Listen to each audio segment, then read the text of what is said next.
Assalamualaikum warahmatullahi wabarakatuh. Perkenalkan, nama saya Bianca Zahira Putri dengan NPM 2217051115 dari kelas C, akan menjelaskan tentang Analytical Hierarchy Process atau AHP untuk mengganti pertemuan 13. Jadi di sini sudah ada sebuah source code yang berisi tentang AHP.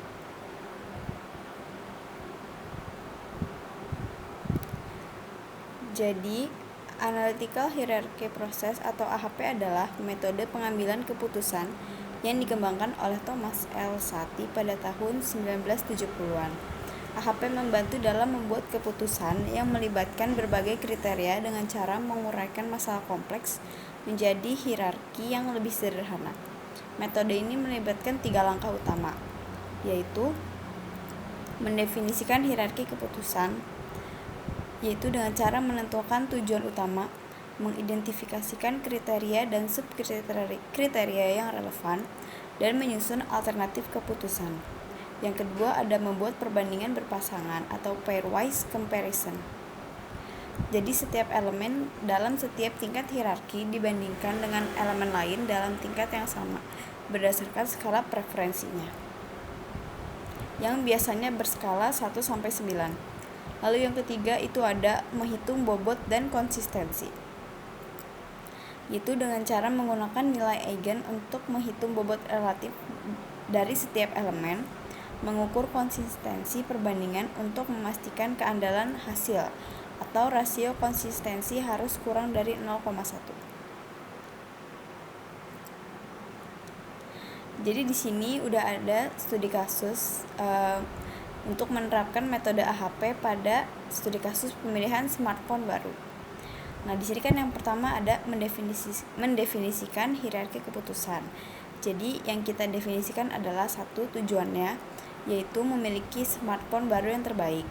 Lalu keduanya itu berisi kriteria dari smartphone yang akan ada di pilihan gitu. Jadi ada performa, kualitas kamera, dan harga.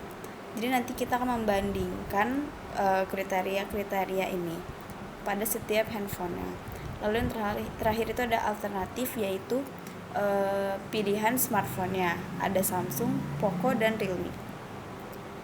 Yang kedua yaitu membuat perbandingan berpasangan atau pairwise comparison untuk kriteria. Jadi di sini kita akan menggunakan skala 1-9 untuk menghitung preferensi berdasarkan prioritas utama, yaitu 8:3:5. Yang ketiga itu ada menghitung bobot kriteria dan konsistensi. Yang keempat, membuat perbandingan berpasangan untuk alternatif berdasarkan setiap kriteria. Jadi setiap alternatif akan dibandingkan berdasarkan masing-masing kriteria. Dan yang kelima yaitu menghitung bobot alternatif untuk setiap kriteria dan menggabungkannya untuk menentukan smartphone terbaik. Langkah 1 yaitu matriks perbandingan berpasangan untuk kriteria-kriteria, performa P, kualitas kamera itu K, dan harga itu H. Lalu skor prioritas utamanya itu 8, 3, dan 5. Maka matriks perbandingan berpasangan untuk kriterianya adalah untuk performa versus kualitas kamera itu 8/3, performa versus harga itu 8/5, dan kualitas kamera versus harga itu 3/5. Jadi di sini sudah ada kode. Di sini ada sebuah fungsi yang bernama AHP dengan parameter matriks. Dan di sini ada untuk menghitung nilai eigen dan vektor eigen dari matriks perbandingannya.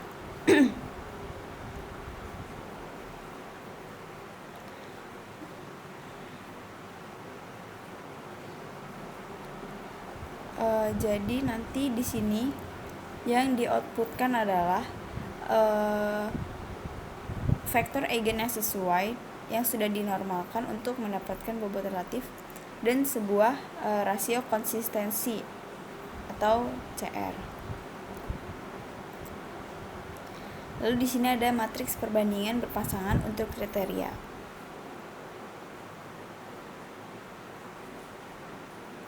Nah, lalu di sini ada menghitung bobot dan rasio konsistensi untuk kriteria dengan variabel kriteria weights dan kriteria underscore CR.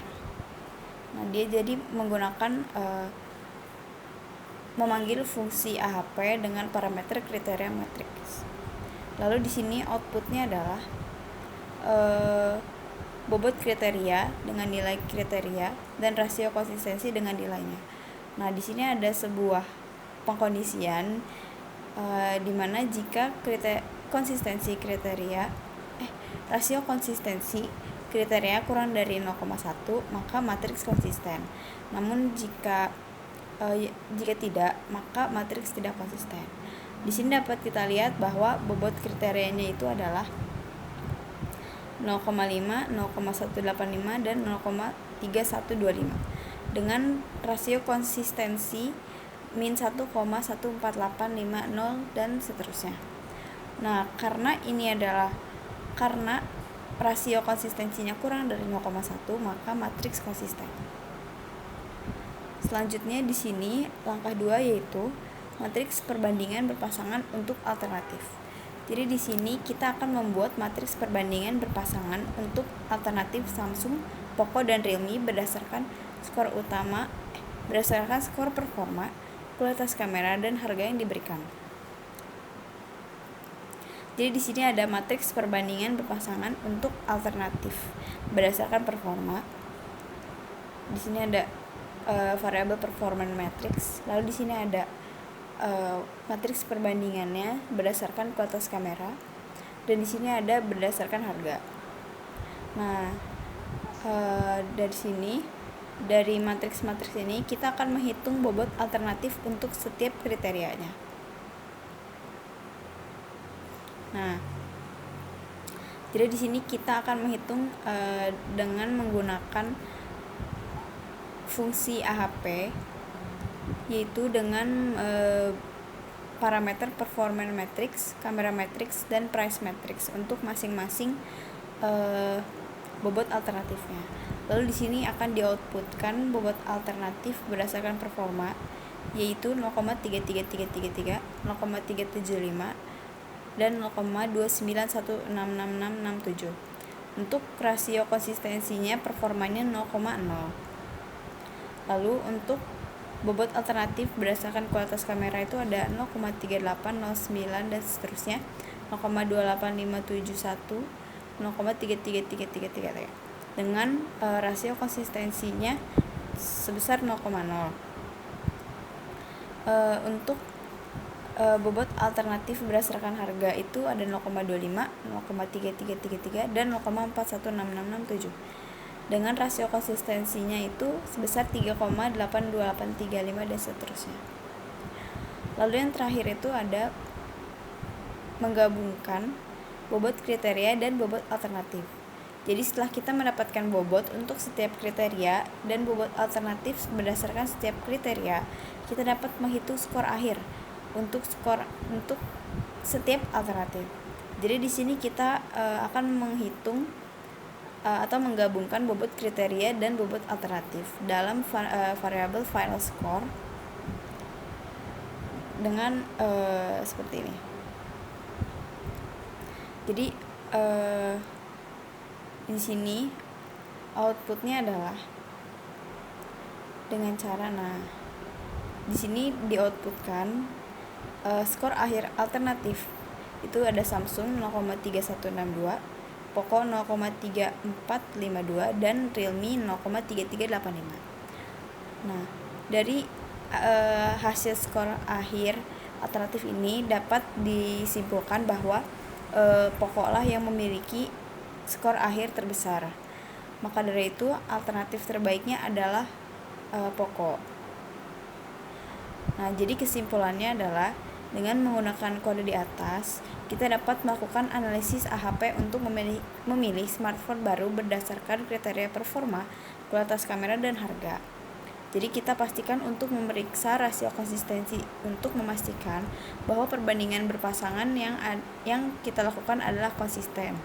Jadi jika konsisten rasio kurang dari 0,1, maka matriks perbandingan kita konsisten dan hasilnya dapat diandalkan.